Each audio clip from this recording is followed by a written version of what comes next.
အာမေးနီးယားမှာနှစ်စဉ်ဒီလိုပွဲတွေပေါ့နော်အများနဲ့ကျင်းပလေးရှိတယ်။ဝိုင်ပွဲမှာမဟုတ်ဘူး။တခြားသောသူတို့ရဲ့အ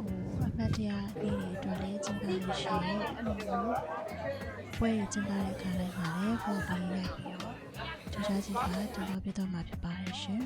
။အာမေးနီးယားကလေတကယ်တမ်းကျတော့တကယ်ကမ္ဘာသမိုင်းဝင်နိုင်ငံတစ်ခုဖြစ်တယ်ပေါ့နော်။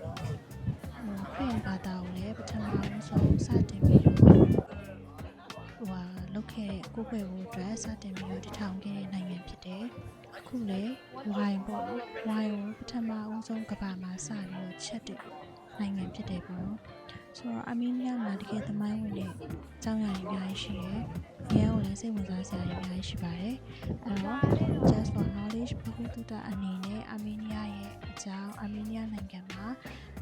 ဘယ်လိုအစားအသောက်ဘယ်လိုသူတို့ရဲ့ culture သူတို့ရဲ့ယဉ်ကျေးမှုတွေပေါ့နော်ပြီးတော့သူတို့နိုင်ငံကနေပြီးတော့အခုဆိုရင်ဒါဝိုင်လုပ်တယ်ခရစ်ယာန်ဘာသာကိုစတင်တည်ထောင်လဲစသဖြင့်